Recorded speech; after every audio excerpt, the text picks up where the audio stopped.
right. Good evening, everyone. A big welcome to all of our finalists, our judges, family, teachers and friends joining us online tonight for the 2020 Northern Beaches Young Writers Competition presentation night. My name is Megan and I will be your MC tonight. Before we begin, I would like to acknowledge the traditional owners of the land upon which we stand. We pay respects to the elders past, present and emerging. I'm zooming to you tonight from Glen Street Theatre with a small group, including some of our judges and our special guests. To start the evening, I would like to introduce the Executive Manager of the Northern Beaches Library Service, Melanie Gurney.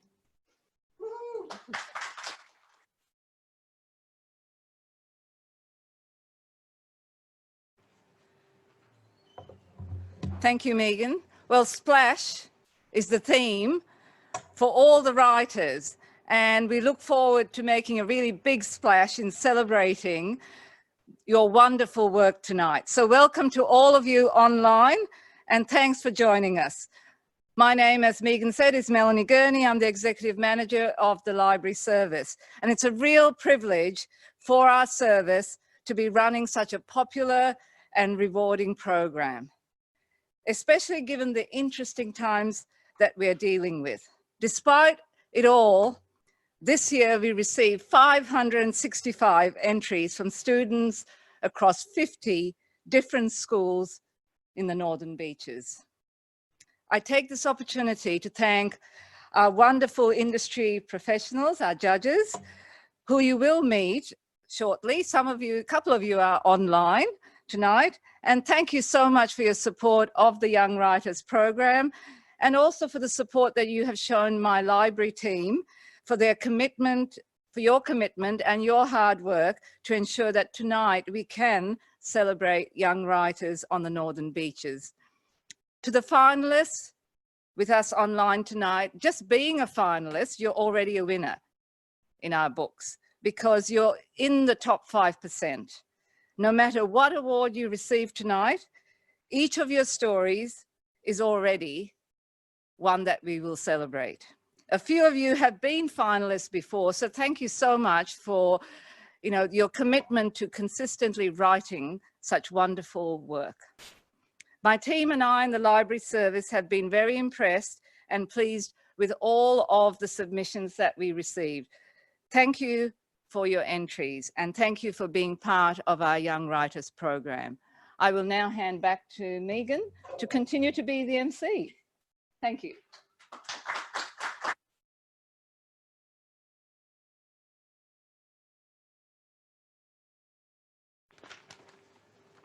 Okay, thank you, Melanie. Now it is my pleasure to introduce the Mayor of the Northern Beaches, Michael Regan.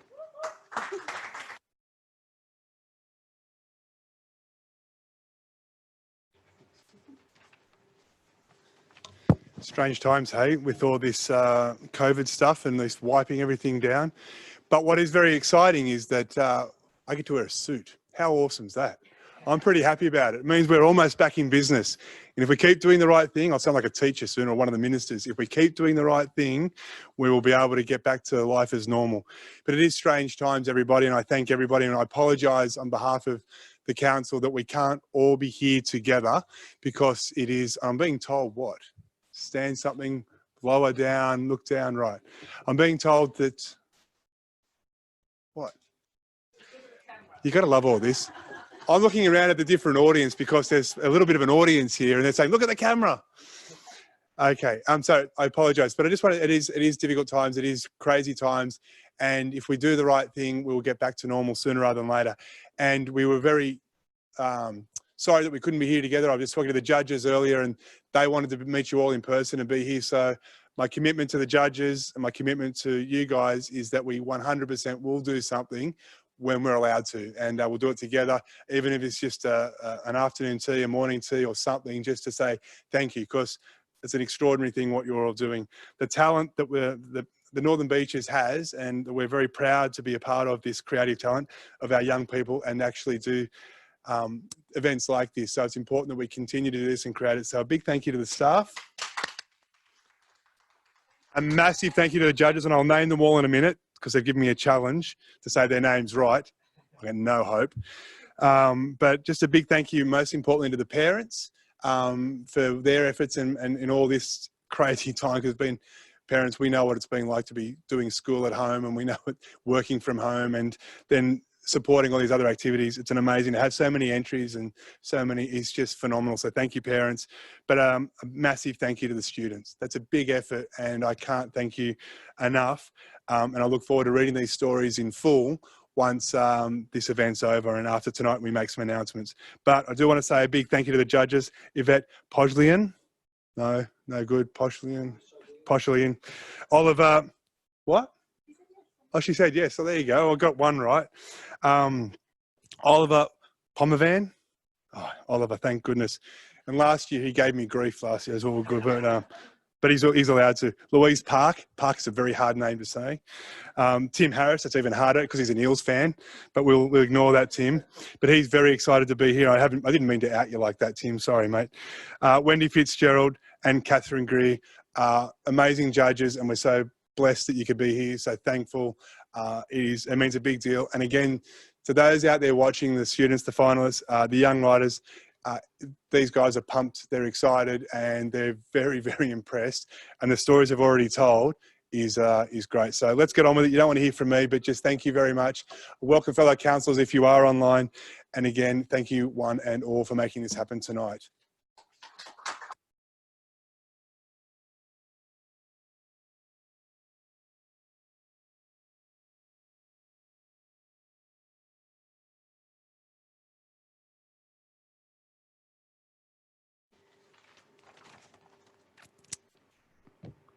Thank you, Mr. Mayor.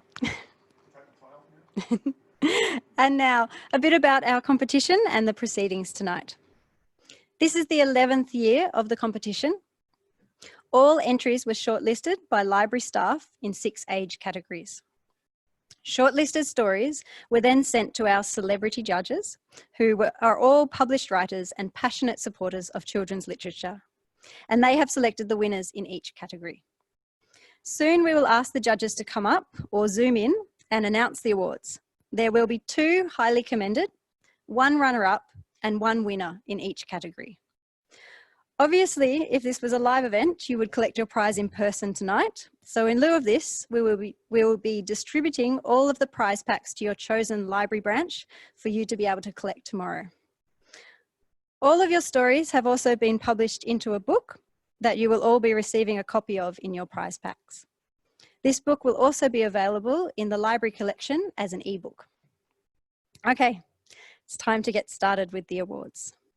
Our first category is the K-2 age group, and our judge is local best-selling author Yvette Poshoglian. Sorry, Yvette. We will cross to Yvette now because she's zooming in from home. Okay. Hi everyone, I'm Yvette Poshoglian. Lovely to see you, and I'm sorry that I can't be there to see the other judges and the team behind this wonderful awards in person. And I can't see the students. Thank you so much for your fantastic entries, and I hope you're enjoying watching along tonight. I'm really proud to be involved with this, and I was judging the kindergarten to year 2 category, and I want to thank everyone who sent in a fantastic story around the theme of splash. Welcome to our writing community. All the judges and I are good friends, and we know each other well, and we often talk about the stories that we're working on, and actually that's how we even sometimes get other stories.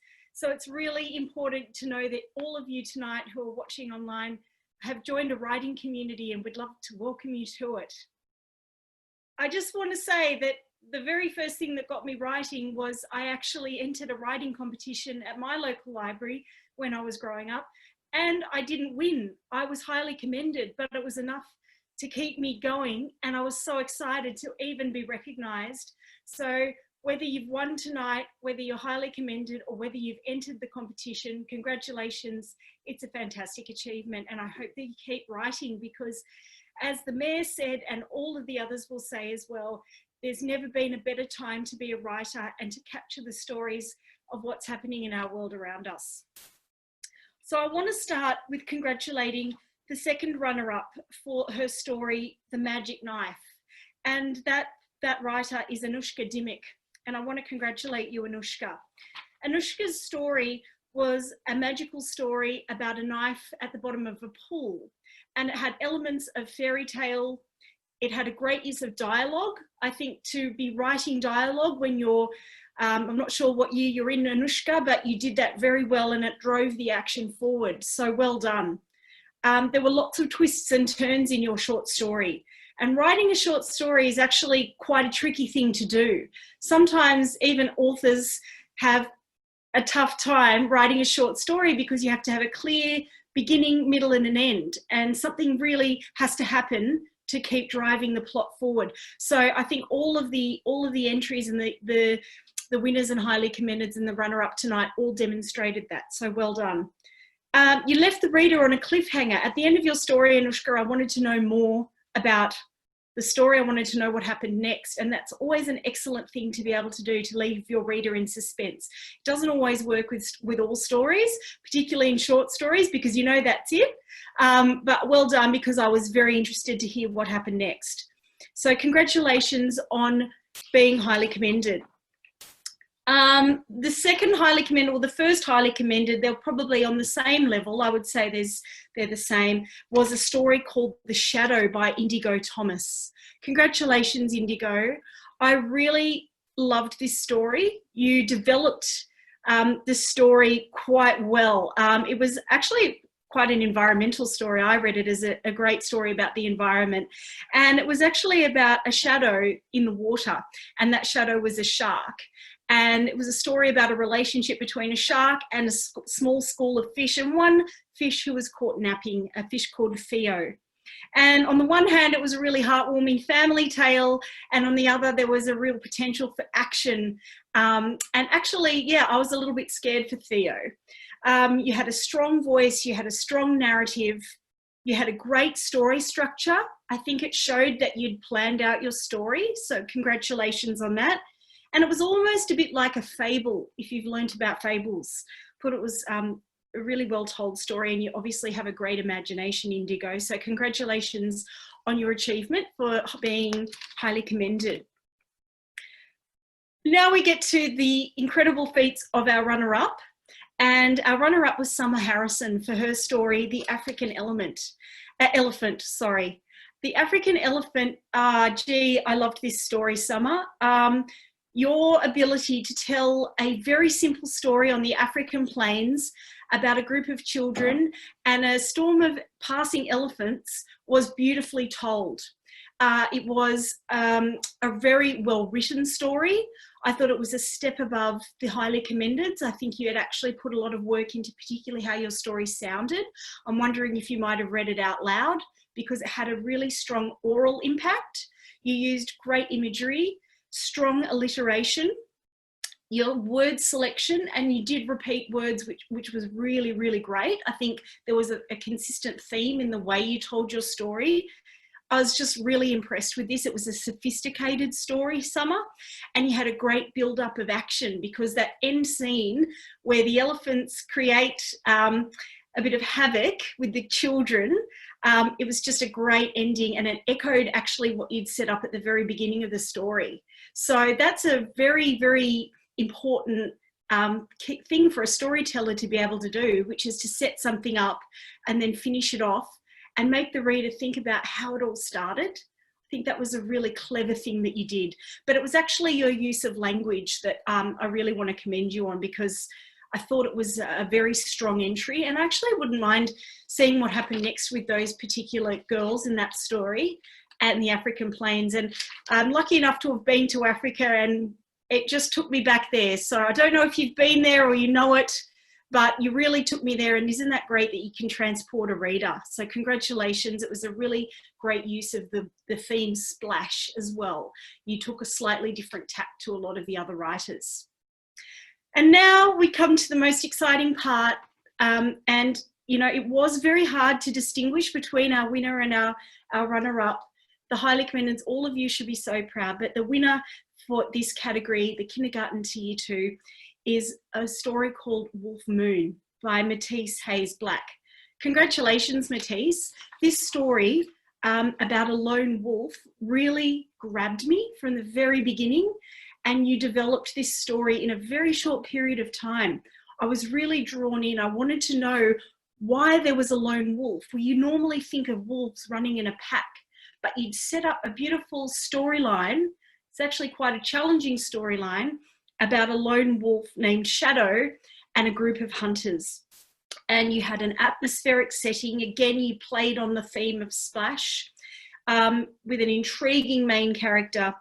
It was a sophisticated, well-structured short story, and it had all the ingredients that I wanted. It had a bit of mystery, a bit of action, and again, it was about how you made me feel as a reader, because I really wanted to know more about what had happened to you, what was going to happen to your main character. And I had a bit of a sense of dread, and I know that that might have been what you were working on, but I think that showed that you'd worked on the story and you'd thought a lot about your main character. Certainly made me think about it. It was a challenging story, and again, like with some of the others, say with Summer's story, I want you to keep going with this story. Is there more to come? Sometimes it's not always easy to wrap things up, but as a standalone short story, I thought it really, really worked. And once again, I want to congratulate you, because this story really stood out to me. It was a tough call between the African elephant and this story, but I think your sense of place and your strong sense of character really took it home. So well done. I want to commend all of you who I've mentioned tonight. I really enjoyed reading the stories. I want to thank all the hard work behind the scenes from the team. Really proud to have been involved, and I really hope that this encourages you all to keep writing.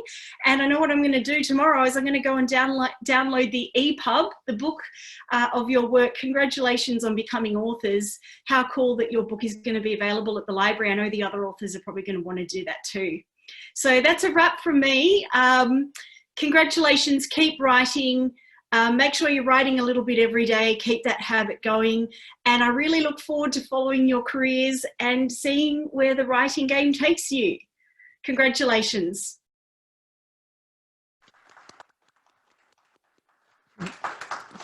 Thank you, Yvette, and congratulations to our K-2 finalists. Judging the years 3 to 4 category, we are thrilled to welcome back the hilarious author and comedian, Oliver Phommavanh. Please welcome Oliver.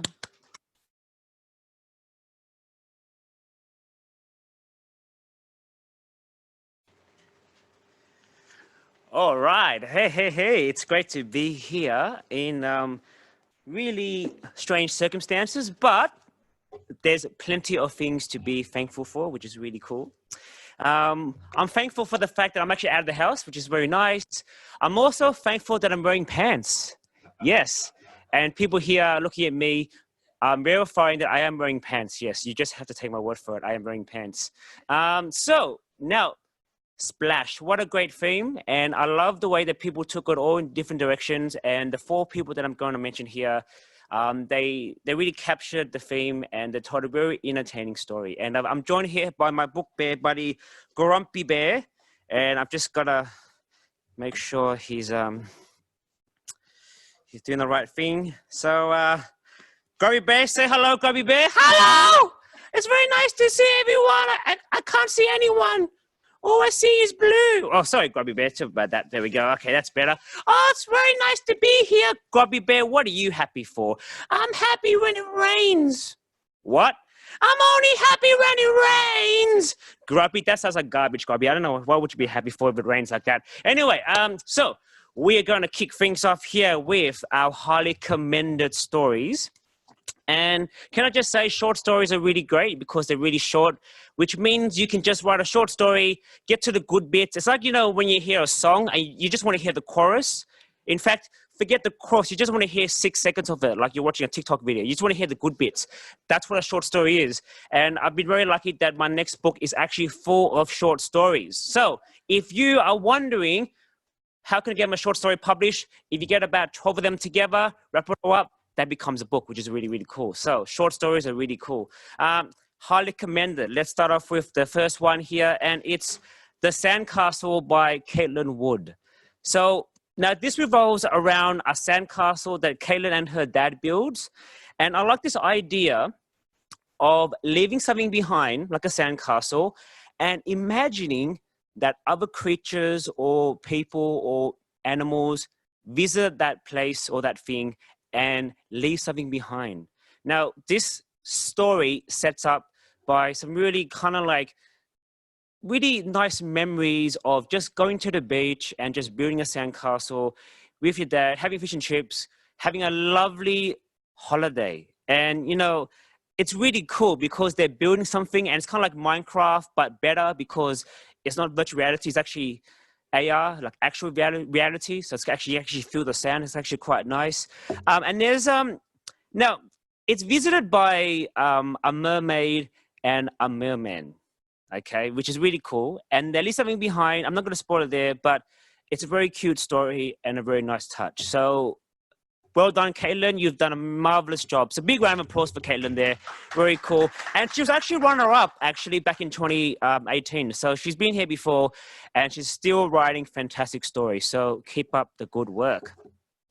I'm going to reach a very small part of Caitlin one actually. I forgot to mention that. So it captures the memories of holidays. So they gathered up their belongings. They made the slow trek back up the beach, tired and a little sunburned, but heads full of happy memories to the family's holiday house for dinner. Okay, now that sounds like a really cool idea. So perhaps that could be happening in summer for you guys. All right, next highly commended story is The Circle of Splash by Jasmine Evans. So Jasmine described this very unique tale, right? Because it's actually about a raindrop. And Grubby Bear, yes! This raindrop is actually kind of like the one on your tummy there. So that's really, really cool. Yeah, I really like this one because it's about this raindrop who's about to go for its very first shower. And it's a very big occasion because it's going to be the rainfall that's going to break the drought out in the country areas. That's right. And it really perfectly captures like this thrill and excitement as if you're going on like your first like skydiving or bungee jumping or like something that's really extreme. Like, you know, you get the thrill that you're about to just launch and you've got to make that first leap of faith and that first actual leap as well. And what I like about this is that it actually combines it with a sense of intense relief. Relief for the raindrop that's going to fall for its first shower, but also the relief painted on the faces of farmers who are quite relieved that the drought is about to come to an end. So I'll read a small part here. I can hear my mom's heartbeat and I can see my brother and sister looking scared. I don't know what's going on, so I start to feel scared too. And doesn't it happen sometimes when you look around and people are scared, so you become scared as well? So, yeah, so really cool, fantastic story. So big round of applause for Jasmine Evans there for The Circle of Splash. Okay, so now runner-up. This goes to A Little Bit of Hope by Xavier Estelle. What a thrilling read. This hooked me in from the opening paragraph. It perfectly captures what it's like to be lost in sea, hoping to be rescued. I like the up close and personal feel of this story. Like it really plants you into the character's shoes. They're not wearing shoes in this case because they're lost in the sea, but let's imagine they're wearing slippers or flippers, I guess. I don't know. There is some really insightful lines to this story. Like, it just adds layers to it. I'm going to read this. This is probably the line of the comp for me. The waves rise and crash over me, pushing me underwater, blocking me like all my friends did on Facebook. Oh! Can you... That's a double deep right there. That's an emotional punch. Okay, that is KO because I've been blocked by people on Facebook too, like Tim Harris, because the West Tigers beat the Parramatta Eels back in 20-something. I don't know. Anyway, where was I? Oh yes, the descent into despair is just as frantic as like keeping your head above water. Like it really, and yes, there is an eventual rescue and you know it's coming, but it's not the destination, it's the ride. Or in this case, it's the rush. So fantastic. I'm going to read you a very small part here. Now, this is the opening paragraph, by the way. When you're stuck in the middle of the Pacific Ocean, your legs start to ache, and then they go numb from treading water for 2 hours. The boat that you come out on is gone, and not bothering to check that you are still alive. With no sign of rescue, you start to get paranoid. I know because it just happened to me. So there we go. Cool stuff. So big round of applause for Xavier there for...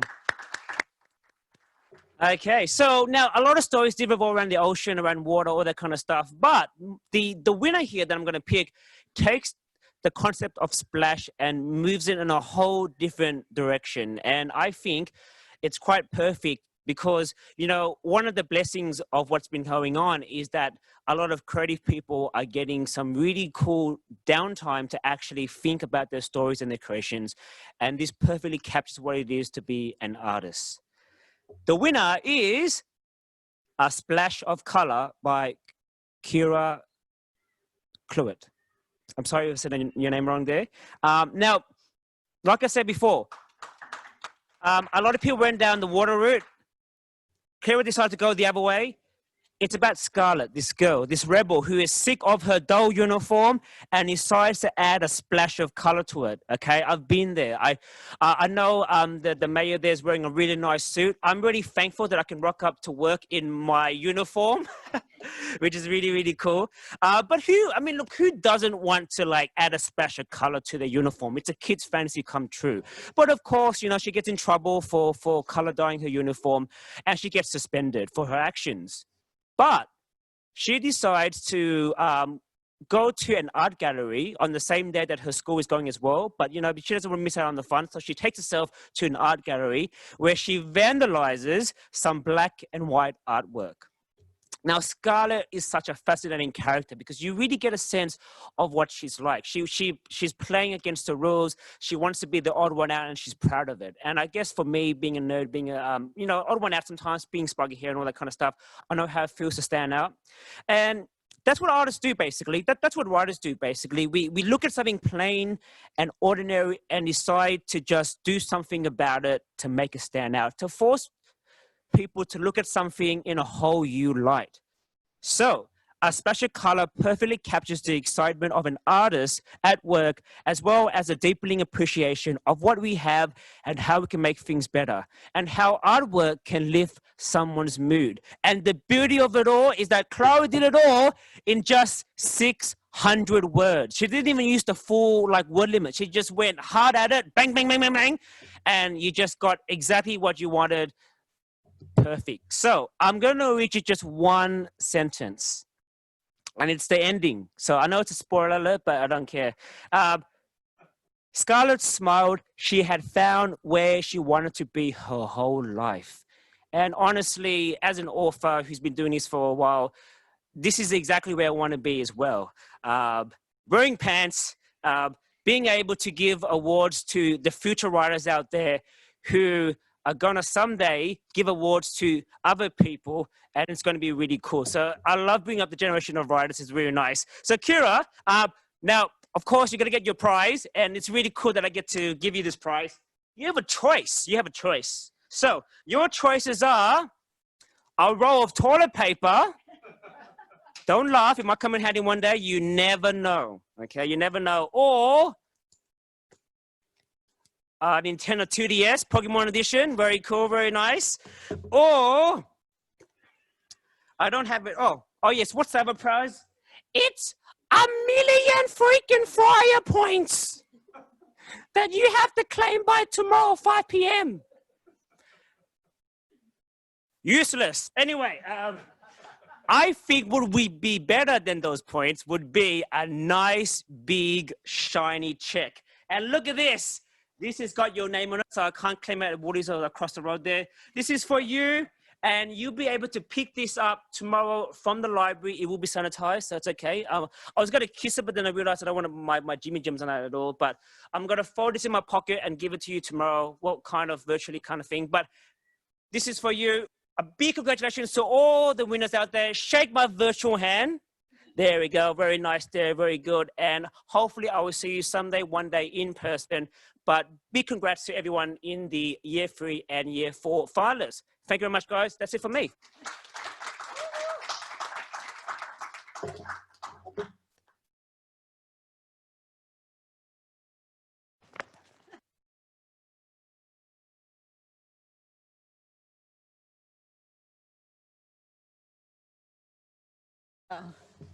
Thank you so much, Oliver.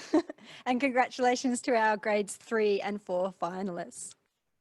Our next judge is for the grades 5 and 6 category, and our judge is Louise Park, who under her own name and no less than 3 pseudonyms is the author of several best-selling series. We're going to cross to Louise now and to announce the winners.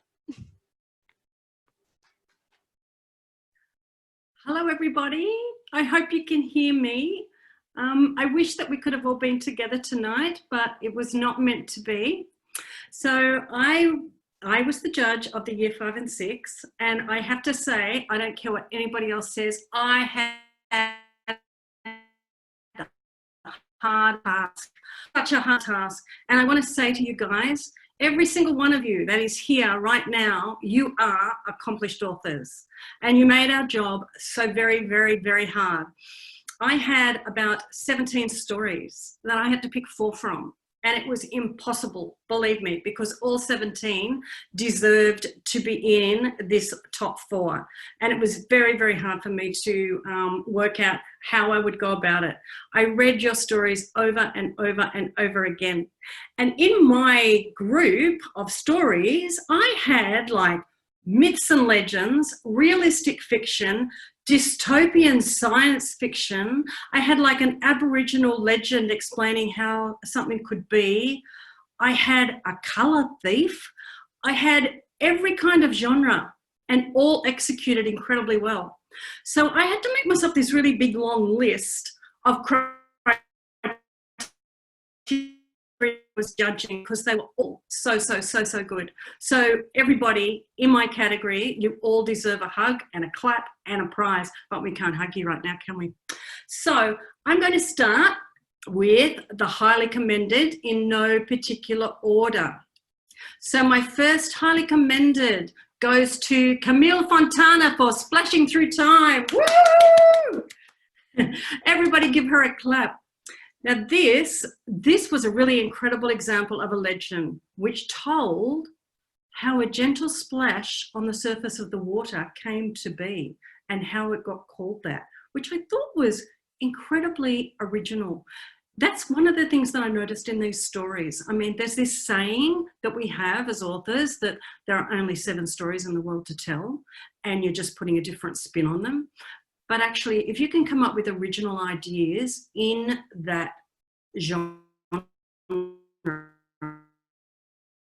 I found across my categories. Anyway, back to Camilla. So, Splashing Through Time, long ago at the beginning of time, everybody lived under the water. No one lived above it.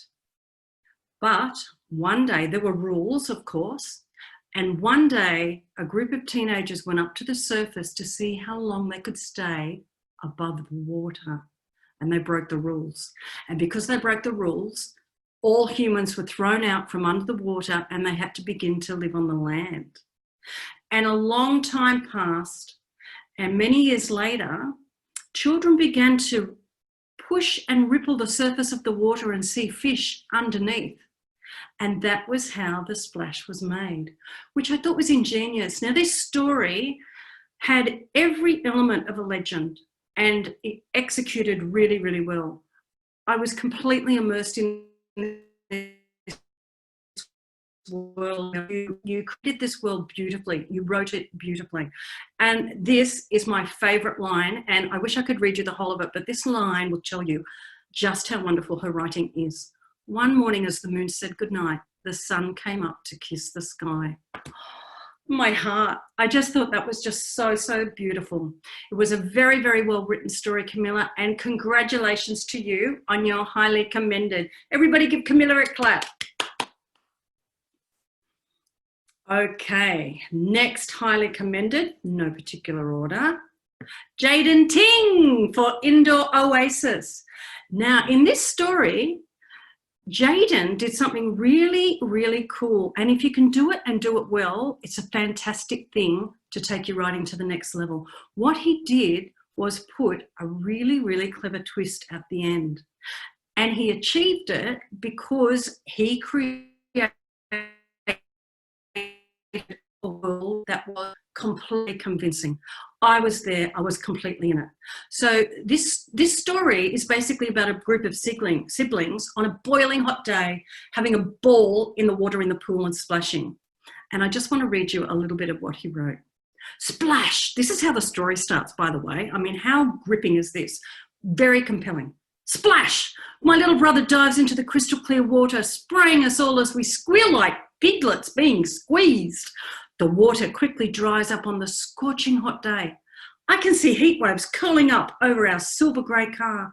Again, I dive into the refreshing water and then I crawl out to warm up. My hair drips with water that dances down my bare back and makes me shiver. The sun's rays slope up all the water and before long, I'm sizzling again. Now, I was completely sucked into this world. I was there watching them. I could almost hear the splashing. But guess what? It wasn't real. They were playing make-believe. And so, at the end of the story, a very grumpy mum comes down and says, what are you doing making a mess in my home? What kind of caper is this? And we find out that the chair is the diving board and the stove, which is turned on, is running, is the car. And the wearing of swimmers in the middle of winter is not on, but it is because they've got the heater blasting to make the day boiling hot. And they say to the mum, you told us not to do anything on screen being a zombie. This is what we did. And she had no comeback. But that twist at the end was so sensational and it was so well done. And I just laughed out loud when I got to the end of it. So really congratulations to you, Jaden Ting. I thought it was an amazing story and really, really, really created a beautiful world. And that twist at the end, you pulled it off, 10 out of 10. So thank you, Jaden.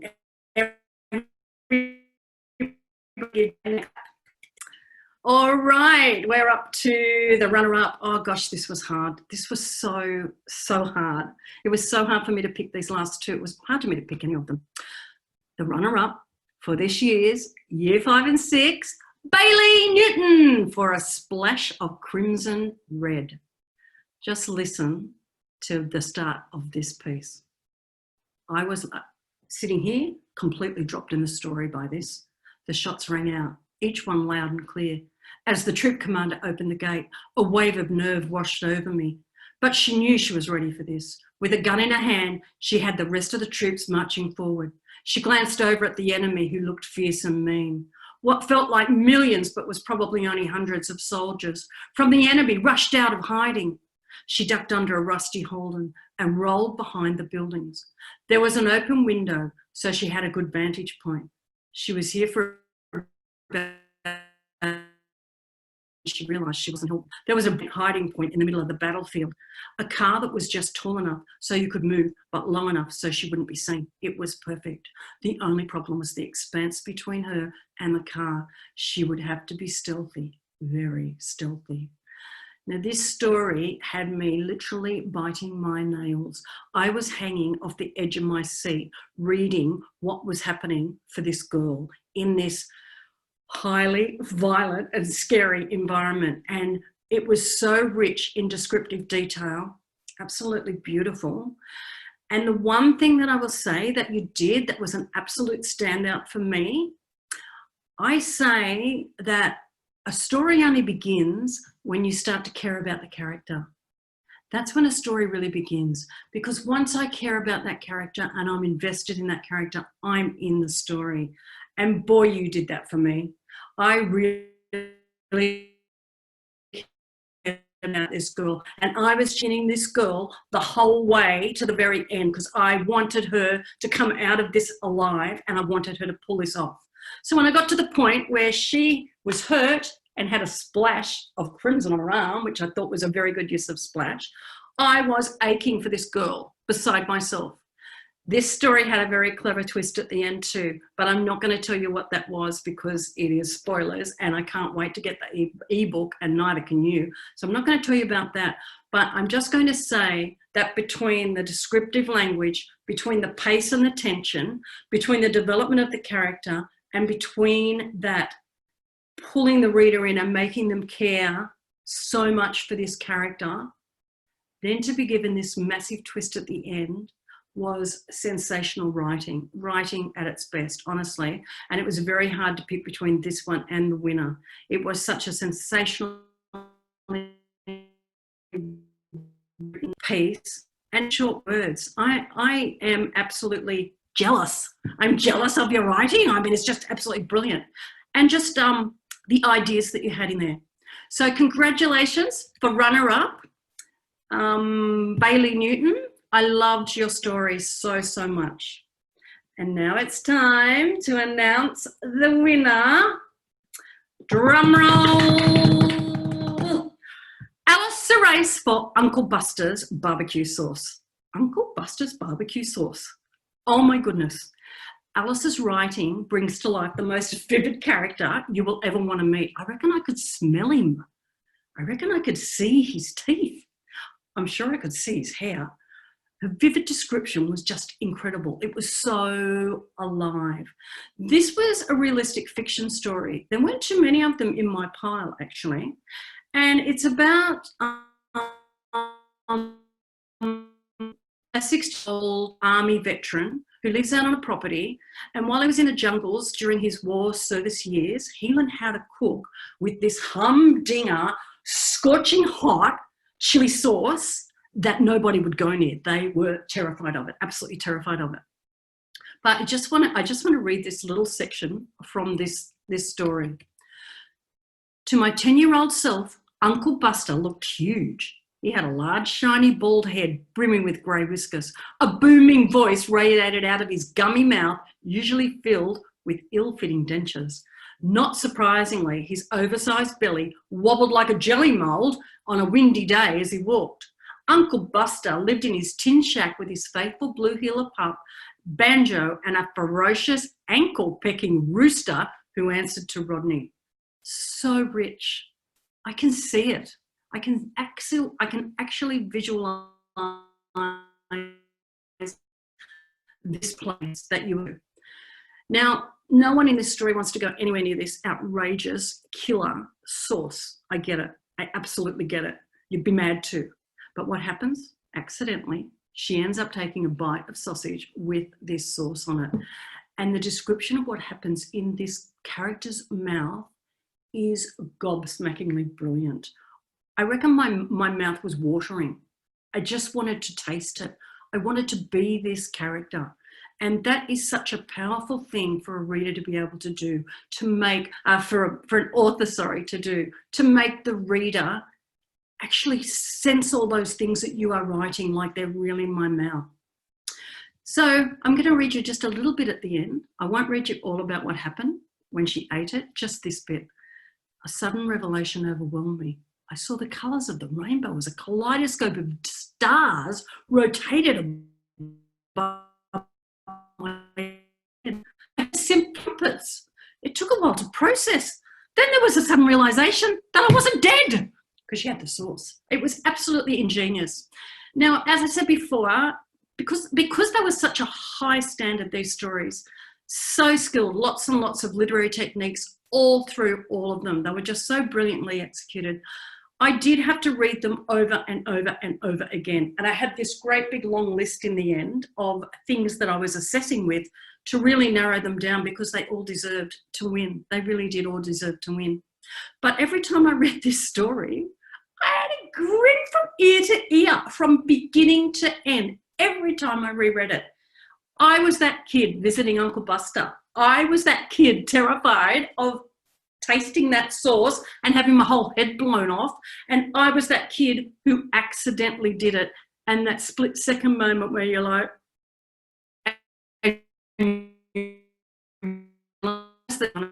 to God, I just could not leave this story alone. It was a standout for me. All of them were very, very good, but this was a standout for me because I just felt like everything in that story was happening to me. And your development of character and the consistency of that development of character as you took it through and brought it home was sublime.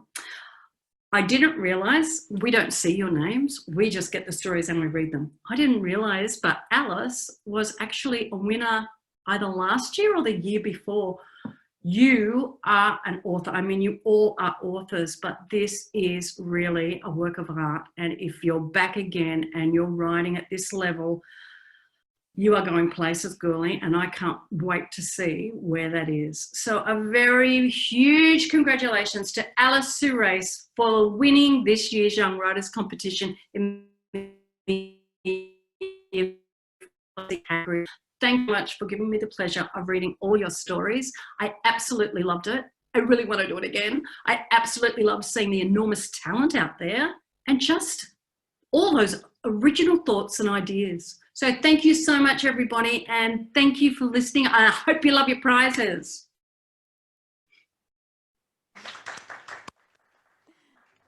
Thank you so much, Louise, and congratulations to our grades 5 and 6 finalists. That concludes our primary school category. To start our high school category, I'd like to welcome the Northern Beaches Council Youth Advisory members, Aleta and Sam.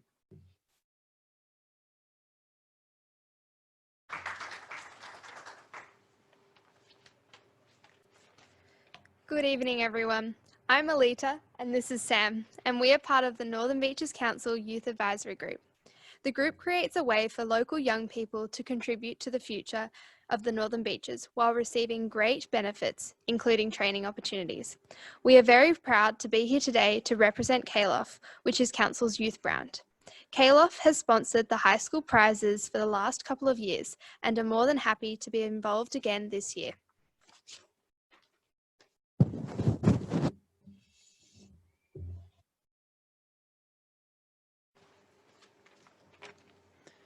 KLOF stands for Keep a Lookout For.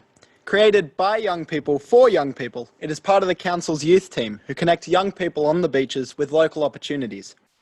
You can find out about news, programs, activities and events for young people on the Northern Beaches by visiting our social media pages at Keep a Lookout For on Facebook and Instagram or on klof.com.au. Thanks again and congratulations to all our finalists.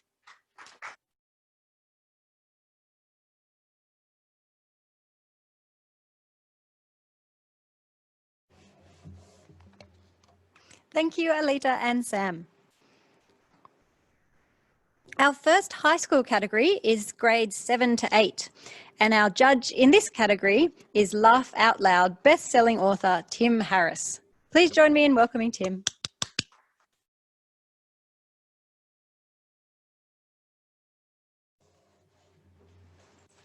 Thank you very much. I can just imagine the conversations in hallways around the Northern Beaches right now. Charlie, get off the toilet, it's your category. Yeah, nice to be here. Just some housekeeping though first. If you could just make sure you're 750 millimetres away from your monitors, just for social distancing. That would be great, thank you. So I was tasked with judging the 7s to 8s, year 7 to 8 category. Cracking, absolutely cracking stories. But if I could give you some constructive advice, it would be just slow down a bit, because I'm a bit worried about the longevity of my career with the talent coming through. So first of all, I would like to start with highly commended, no particular order for this one. A big congratulations to Hannah Grant for her story, The Blockhouse People. Hannah, what I really loved about your story was the vivid descriptions of these people living, you know, underground in a futuristic setting and fighting for equality, which I thought was a very timely theme that you picked to write about. I particularly liked how you focused on the character of Emery, and Emery is poised to lead the fight, the fight for equality. Hannah, what you did very well was master your story time frame. And it's really easy when you have 1,000 words to play with or so to sort of stretch out a story. But what you did is you condensed it just to the key moments, and that let you write with incredible vocabulary and description, and you had an engaging and fluent writing style. My highlight was this little section, and this section summarises, I suppose, what Emery in the story. A look of fear and determination filled Emery's spirits at that moment where she realised what she had to do. She saw herself as a beacon in the dark, a Robin Hood among the poor. That's masterful. Big congratulations, Hannah. Well done. The second highly commended is Finn Webster for his story Oddity. Finn, what a great title you chose for this piece, Oddity. And really, it's an odd story, but in a very good way, not odd in a strange way, which sometimes is how we use that word. We have this odd technological sphere that teases our protagonist, Suki. And what I liked about your story, Finn, was how you just built the tension so slowly. And that's not an easy thing to do in a short story, to build tension slowly, because there is such a limit to what we're working with. I also liked the sense of mystery, Finn, that you put into your story. And I was just scratching my head the whole time, you know, what is this sphere? I thought your pacing overall was brilliant, and what it allowed for, again, was like Hannah's story, it allowed for a very descriptive writing, and it pulled the reader in. So if I may read a little section of yours, Finn, this was my favourite part, a beautiful sort of action description of Suki chasing this oddity. The sphere of light continued along a straight course over the scrubland, skimming the backwoods. Suki pressed onward, her eyes narrowing on the pulsing light. Occasionally, it would dip below the thinning tops of the trees, out of sight. So Suki would pivot past a row of trees to another opening in the grove. A silent chase. Brilliantly written, Finn, well done. Okay, now to the runner-up. And a very big congratulations to Mia Pettit for your story, A Future Flooded. Mia, I adored the premise to your story. An android living in the time where there are no humans left on Earth, and the android feels compelled to look after plants, to sort of nurture plants, a bit like the humans would have done beforehand. I really enjoyed the futuristic setting of your story, Mia, the world devoid of humans, and it was written in a style that we didn't quite find out what happened to these humans. And I love how you deliberately asked questions.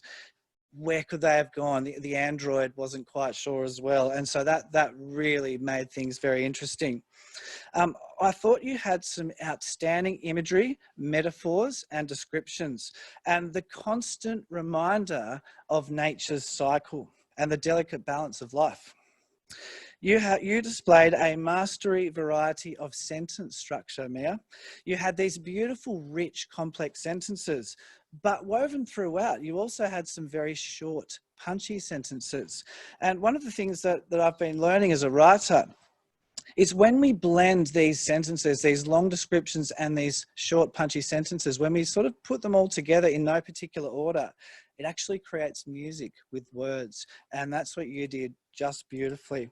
And so my favourite part for your story was actually the opening paragraph, which totally set the tone. When plants pass through the last stage of the life cycle, they wither and become colourless, slowly shrinking until they are shrouded brown and a lifeless corpse of the once beautiful hues of green. But in time, those plants reproduce more life, because through the death of one, many can emerge. Outstanding job. And last but definitely not least is our winner for this category. Big congratulations to Samuel Olehead for your story, Aspirations. Samuel, what you did, yeah, big round of applause. Samuel, what you did was an exceptional character study. You told us the story of Amani, the girl on the run from the corrupt Turkish government, the girl who is a restless artist, the girl who's a strong dreamer, and the girl whose name links to the title of your story, means aspirations. I love how you built the character through giving us a bit of backstory and using, I guess, flashbacks to sort of build this character of Amani. And I loved how both in the physical and relation to her personality were described as well. So we just got such a sense of who this person is. And what you did is, giving us that backstory and giving us the description, you didn't dwell there too long, because you were focusing on that key moment in her life, linking to the theme of the competition, splash, you know, when that raft splashes into the water and she her aspirations. What I loved as well is how you left space. You left space for the story to breathe. You didn't push through descriptions too quickly, and you let the reader really just sink their teeth in and get a sense of who the character was. And I don't want to talk too much more about it because it was just such a perfect character study. And so I'm going to read my favourite description of Amani, the girl whose name means aspirations. Amani had always aspired to become an artist. With just lumps of coal scavenged from abandoned fireplaces and a raw talent born from years of being an outsider, watching life go on around her, Amani began to etch the back streets of Istanbul with her exquisite illustrations. Art was her emotional outlet. So well written, Samuel. Big congratulations. I have your check here. We would put it in the mail, but the postage would cost the same amount as the price, so we're not going to do that. But huge congratulations, Samuel. Well done, and thank you to all of the entrants because those stories were just brilliant. Thank you.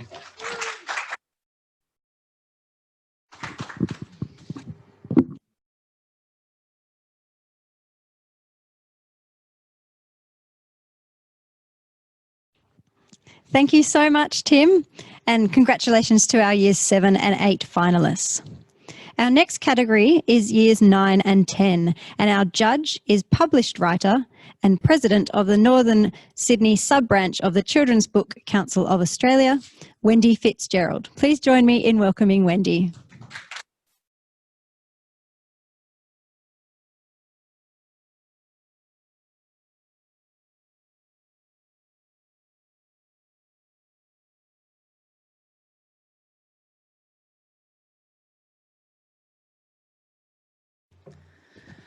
Okay, what a crazy world we live in. And it's hard to make sense of it at the moment. There's a lot of very crazy things happening. But the beauty of writing is that we can safely put ourselves in different scenarios and situations, and sort of it helps us work out what's happening. I had a very difficult job, as the other judges did, finding the winners out of a pile of outstanding stories in the category for Years 9 and 10. What I was looking for is strong main characters, interesting setting, descriptive language, obstacles to overcome, and stories that are original and explore sometimes complicated human dilemmas. I found this category seemed to specialise in difficult situations. The first one, highly commended in no particular order, was We Will Fly by Ruby Mascarenhas from McKellar Girls' School. I liked this story. It was a magical story. I'll just read a little bit of the beginning so you can get an idea of the setting. Emmett lived on the outskirts of town in a run-down little shack. His father would spend days trying to fill up holes and cracks with bits of cloth and mud, while his mother would knit blankets for those cold nights. There was always a deep, damp smell with a metal bucket crouched in the corner collecting water. As it leaked from the roof, the faint drip, drip sending Emmett to sleep each night. Emmett and his family didn't have much, and nothing exciting ever really happened this far from town. But this was about to change. I really like that because you get the idea that they're living in a difficult situation, but something's about to happen. And something magical did happen. Emmett found a creature that was a furry little yellow creature that fitted into his hand. On his back were two golden wings. Emmett quickly identified with this creature, and it doubled in size and started to shed its fur to reveal a scaly purple skin and turned into a dragon. So Emmett had this dragon. On the news, they heard that a scientific experiment had gone wrong, and a new life form had been produced. And if you found it, you had to contact the police so it could be exterminated. But Emmett didn't want to do that, so he explored the area and found another dragon, a bigger dragon, the same sort of creature. And instead of turning them over to the police, they flew away. I like the imagination and the magical component in this story. It was nicely written, it was fun, it was a good story. Thanks, Ruby. So that was the first one. So I think we can give Ruby a round of applause. The second highly commended story was called The Little Fishing Boat by Amy O'Brien from Oxford Falls School. This story started with the word splash. Splash, the water fills my lungs, gasping for air, I can't breathe. Gasping, but all I breathe in is water. Icy cold water surrounds my body and slowly drags me down deeper and deeper into the darkness of the depths of the sea. And what the story is about is that 40 people squashed on this little fishing boat, refugees from Syria.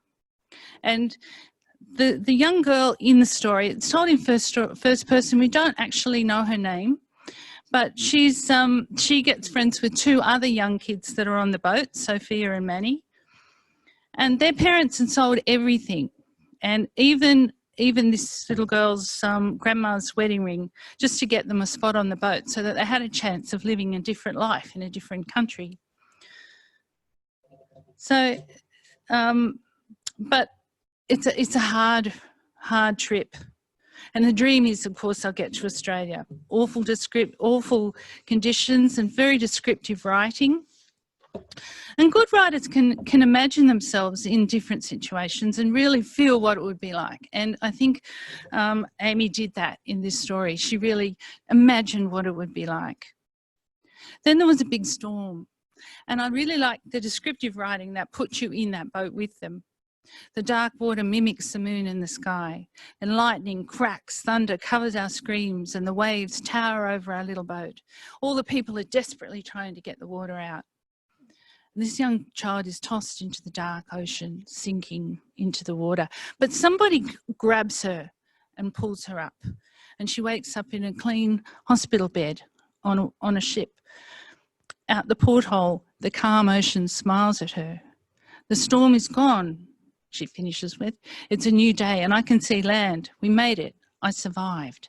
So I like that thread of hope that's running through the story. And I like the descriptive language that really puts you in the boat with her.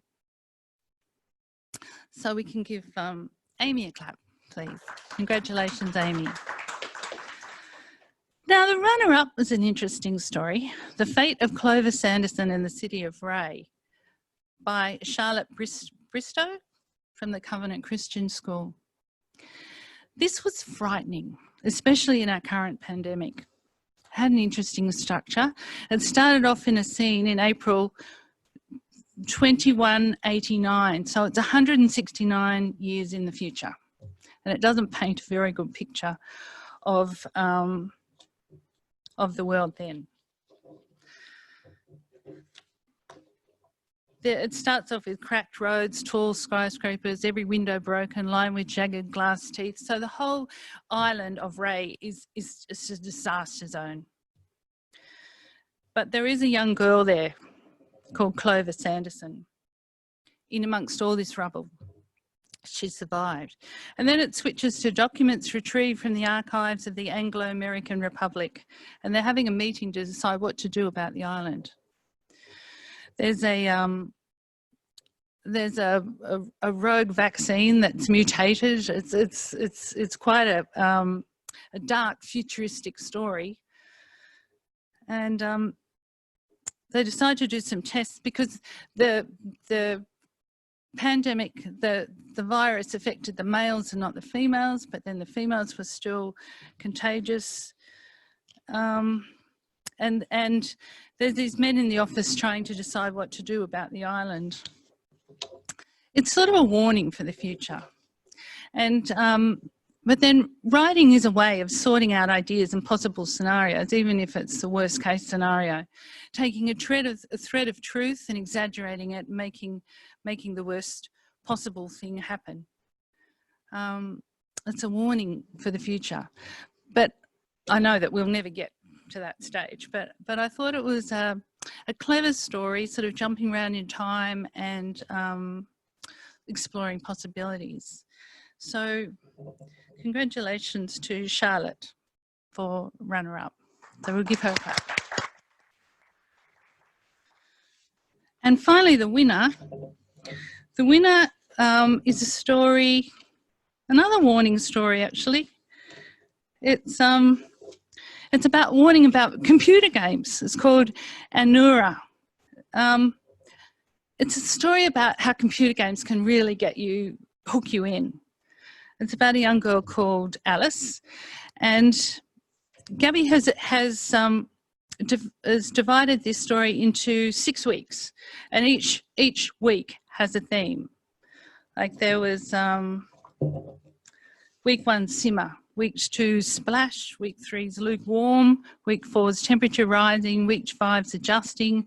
Week 6 is boiling point. It starts off when Alice is at school doing a science test, and she's not at all interested at all about the test.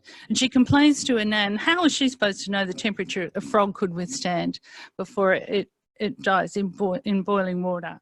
And Nan tells her that frogs can adjust their body temperature to fit any climate until the water boils. So this is the theme that's running through the story. Now Alice, on the way home from school, she sees an ad for a computer game, Anura. Splash. And the computer game is when you hit your avatar was thrown into a random part of the ocean, and you could explore and go anywhere you wanted, collecting valuable things as you went on. You could also see other people's real live avatars. So it was a computer game that drew everyone in. It was really, really popular. And so everyone was playing it.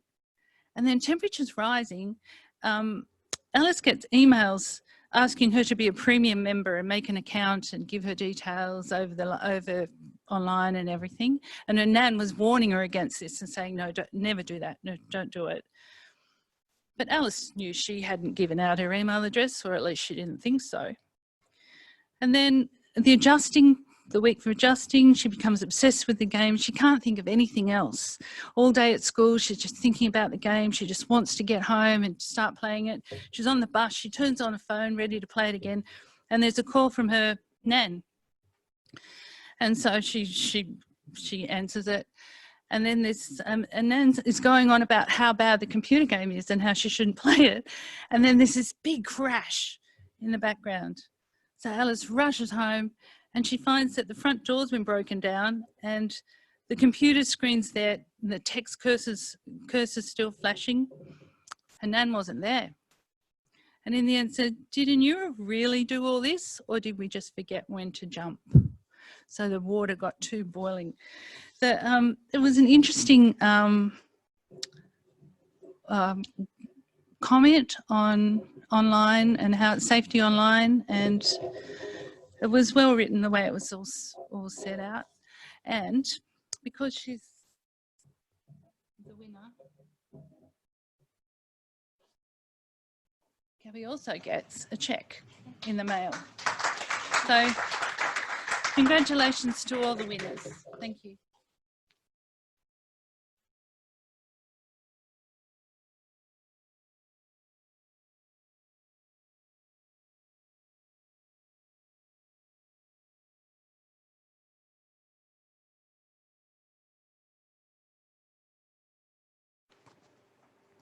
Thank you, Wendy, and congratulations to our grades 9 and 10 finalists. We're up to our final category for the night, that's years 11 and 12, and our judge tonight in this category is published author and blogger, Catherine Greer. Please welcome Catherine.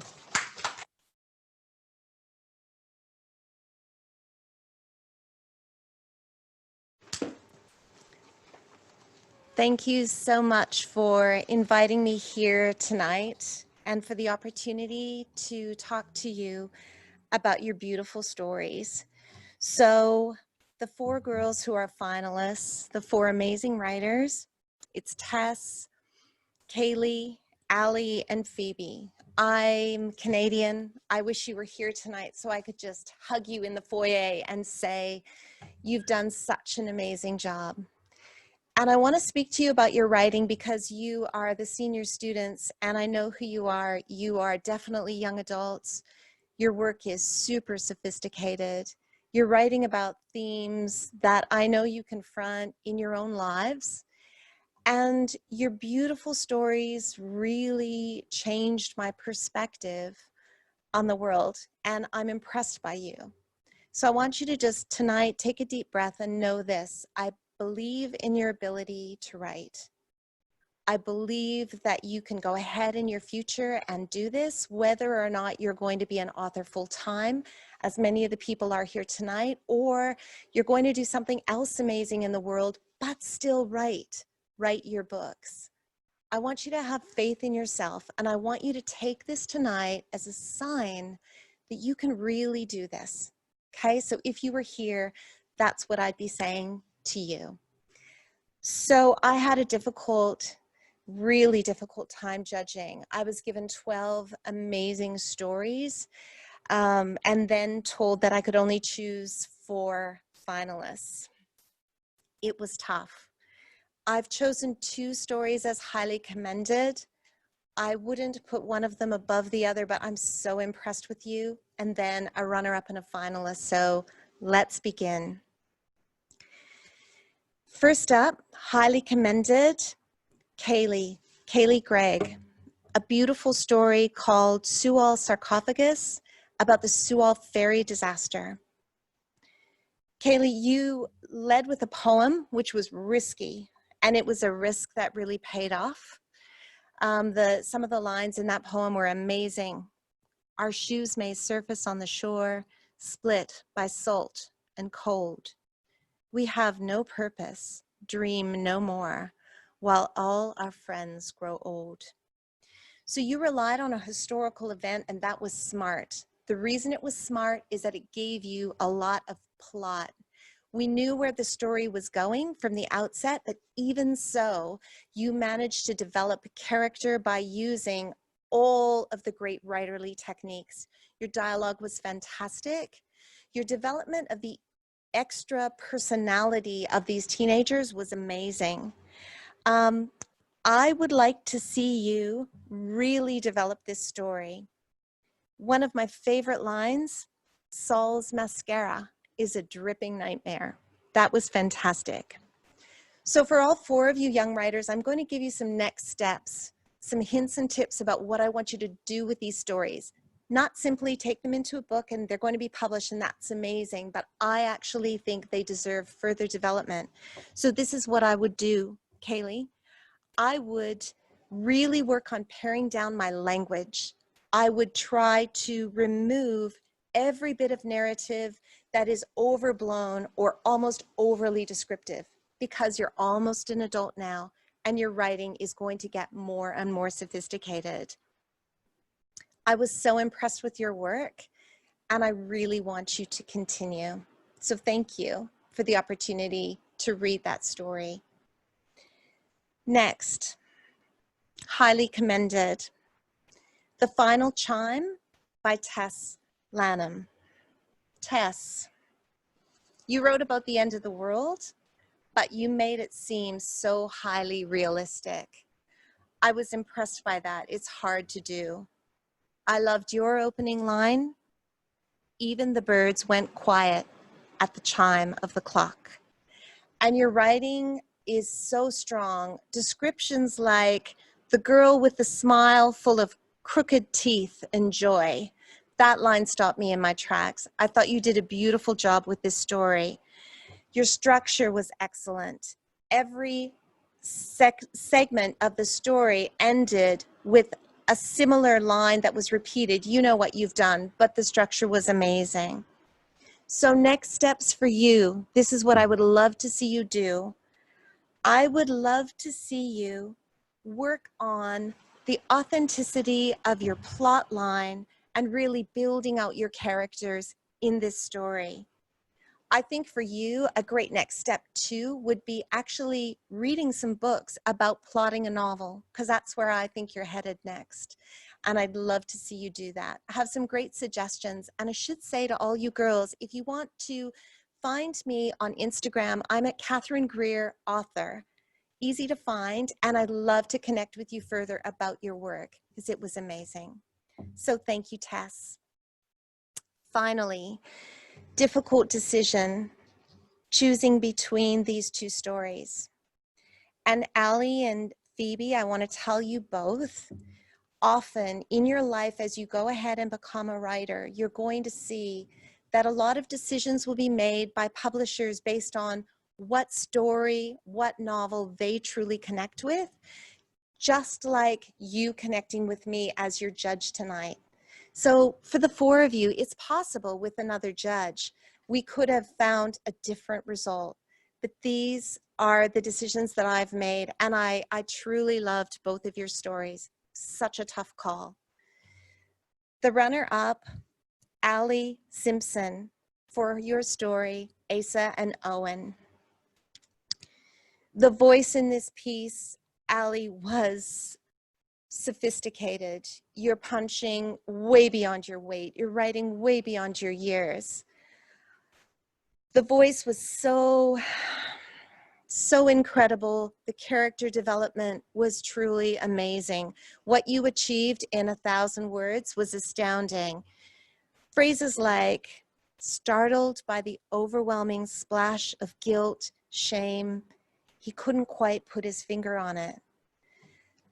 You built tension from a very small plot into a character-driven story that was just really spectacular. And I'm so pleased with what you did. The arc of the action is excellent, your pacing is excellent, and you understood the parameters of plot in such a small story. What I'd love to see you do next with this, the title.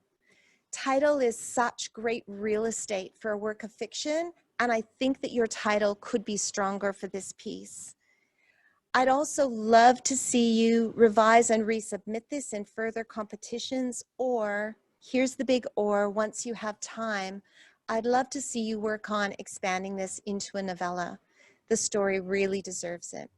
So thank you. You did a great job.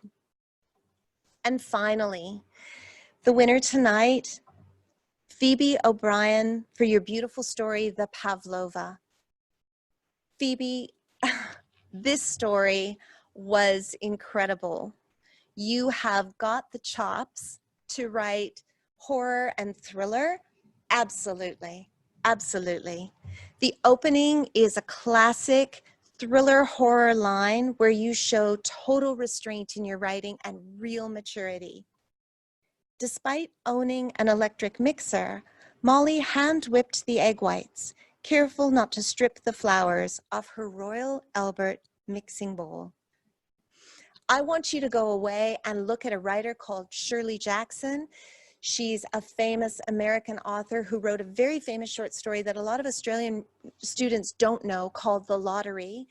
And one of her best novels is around the story of a haunted house. You really need to read some of Shirley Jackson's work. I think that you've got so much skill, and I'd love to see you move ahead. The strength in your story was your plotting, and your ability to plot is really key when you're going to be writing in the future. You set the time frame for this story as no more than 15 minutes, which was absolutely superb. So the tension was there. The arc of your action was excellent, and your pacing was excellent. So well done. And here's the final splash line. I hope there aren't too many young children still listening. It's not too specific, but splash, like meat defrosting, a constant dripping from above the soaked carpet. Very understated, very beautiful.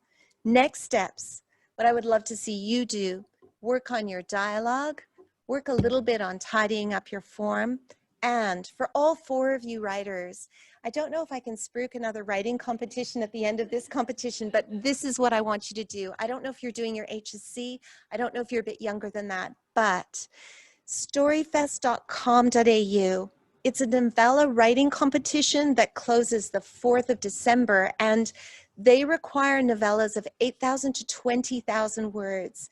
But I think all four of these stories would be very well suited to develop into a novella, and I really want you girls to pursue that. So the actual prize for the Pavlova, it's the big check. Phoebe, this one's for you. You can pick it up at the library. and well done. Well done at doing what you love. Thank you for letting me be a part of it. Thank you.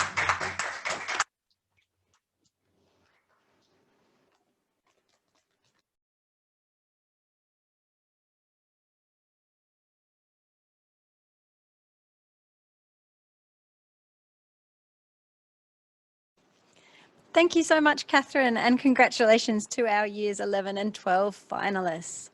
That concludes all of our awards tonight. Please join me in congratulating all of our finalists once more. Before we go, I'd like to thank the following people. Thank you very much to Mayor Michael Regan and Councillors Hines and Councillor Grattan who are watching online tonight. Thank you to all of the library staff involved in the shortlisting and assisting behind the scenes. Thank you to the teachers and families who encouraged children to enter the competition and are here tonight and are here watching online tonight as well. Thank you to our wonderful judges here and at home for volunteering your time and expertise. And finally, thank you to all of our finalists, our next generation of storytellers. Thank you so much for sharing your stories with us. Now, just a reminder that everyone will be getting a copy of Splash in their prize pack, and it will be available as an ebook to download and share with your friends. Thank you so much, everyone, for joining us tonight, and we'll see you next time. Bye.